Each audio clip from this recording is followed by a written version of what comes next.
Андрей со своей семьей, женой Анной, сыном Ваней и дочкой Олесей жили в таежном поселке Алтайского края, ближе к лесу, на окраине поселка. Андрей был местным фермером. Они выращивали разные культуры и держали большое хозяйство коров, коз, кур, кроликов. Так что семья себя полностью обеспечивала экологически чистыми продуктами. И не только себя. Мясо, молоко и другие продукты уходили на продажу в город, по району и даже в областной центр. Вести хозяйство и содержать его, конечно, не так просто. Поэтому все члены семьи принимали в этом процессе посильное участие. Шла своя обычная, размеренная жизнь. Был конец июля, и пришла пора заготовки сена. Нужно было заготовить корма для коров и коз. Андрей встал рано утром, подцепил косилку к трактору и выехал на свое арендованное поле, засеянное разнотравьем, тимофеевкой, клевером и другими травами. Трава уже выросла, и пришла пора косить. Андрей работал в поле уже несколько часов, уже устал немного, да, и солнце поднялось высоко, начало припекать. Он решил немного передохнуть, пообедать, покосить еще часок-другой и поехать домой, а к вечеру, когда станет попрохладнее, снова вернуться сюда и докосить траву на этом поле. А завтра надо собрать ее в валы и посушить, а затем сложить в купно. За неделю надо управиться, а если пойдут дожди, то весь покос пойдет на смарку и ухудшится качество сена, подумал Андрей. Он отдохнул, перекусил и продолжил косить траву. Делая последний круг по полю в сторону кромки леса, Андрей еще издалека увидел, что из леса в его сторону движется какой-то большой зверь или крупная собака. Подъехав поближе, он оторопел от увиденного. По скошенному полю со стороны леса брел не кто иной, а огромный настоящий волк, еле-еле передвигая лапы. Пройдя еще метров 5, он почему-то рухнул на землю. Андрей подъехал к нему еще ближе и, спрыгнув из кабины на землю, направился прямо к волку, подумав, конечно, очень страшновато идти самому к волку, ведь это же хищный зверь и неизвестно, что от него можно ожидать. Но если что, я смогу быстро запрыгнуть в кабину трактора. Ну, а посмотреть все же надо. Может быть, что-то случилось с этим зверем. Ведь не мог же он просто так идти к человеку, размышлял Андрей. Спешно подойдя к волку, Андрей обомлел. На земле лежало почти без движений окровавленное животное.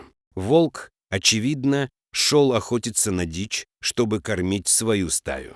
Но был ранен браконьерами и, отчаявшись, вышел сюда, к человеку, надеясь на его помощь. С огорчением в душе подумал Андрей. Андрей осторожно взял волка на руки, благо был физически сильный и крепкий, ведь животное было очень тяжелое, и погрузил его на косилку, предварительно подстелив под нее свою старую фуфайку. Доехав до поселка, он сразу позвонил своему хорошему знакомому, ветврачу Александру, который жил в райцентре. Тот через часа полтора приехал, осмотрел волка, извлек дробь из него. Но так как волк потерял много крови, ослаб, и за ним нужен был уход. До недели 2-3 понадобится для восстановления его здоровья и силы, и только тогда его можно отпустить в лес, иначе может погибнуть, сказал Андрею Александр. Волка Андрей поселил в сарае двора дома.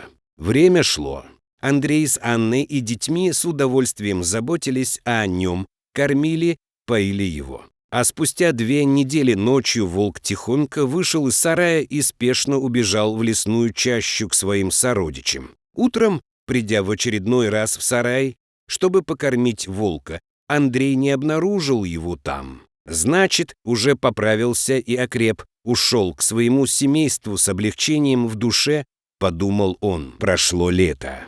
Наступила осень. Анна с Ваней и Олесей решили сходить в лес за грибами, набрать на жаркое и посушить впрок к зиме. Погода стояла хорошая, солнечная. Грибов в лесу было немало, набрали быстро. и уже стали возвращаться домой, как вдруг услышали хрюканье, а потом увидели семейство кабанов во главе с Сикачом. Они хорошо понимали, как опасно встречаться с ними здесь, в лесу, особенно если Сикач со своим выводком. И их охватил ужас. Дети закричали от страха, а Анна встала впереди детей, прикрывая их собою от Сикача, спешно направляющегося в их сторону. И в этот миг из зарослей кустарника метнулись несколько волков в сторону кабаньего семейства. Анна с детьми обомлели от страха и неожиданности появления еще и волков. Они были в недоумении. Что же дальше еще ожидать от тех и других хищников?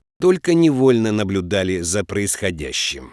Они видели, что это была стая волков. Волк-самец, волчица и 4 подросших волчонка. Волк с волчицей накинулись на Сикача, стали рычать на него, оскаливая свои пасти, кусать его за загривок, бока и ноги. А волчата в это время рычали и гонялись за кабанихай и кабанятами. Через минут 5 семейство кабанов во главе с Сикачом, почуяв свою слабость и опасность перед стаей волков, спешно удалилось в лесную чащу. А волчья стая, на мгновение остановившись, глянула на Анну с детьми и тут же скрылась в лесной чаще, преследуя кабанов. Анна с детьми, Ваней и Олесей благополучно вернулись домой и рассказали все Андрею. Они поняли, что это был тот самый спасенный ими волк со своим семейством. И от всего этого им стало очень приятно на душе. Не забыл он нашей доброты и пришел к нам на помощь. «Спасибо им за это», — сказала Анна. И до сих пор Андрей с Анной помнят того волка и с благодарностью вспоминают о нем, что он сохранил Анне и их детям жизнь. И уже хорошо поняв, что волки умные и мудрые, хоть и хищники, но помнят добро и могут ответить человеку тем же. Вот такая удивительная история.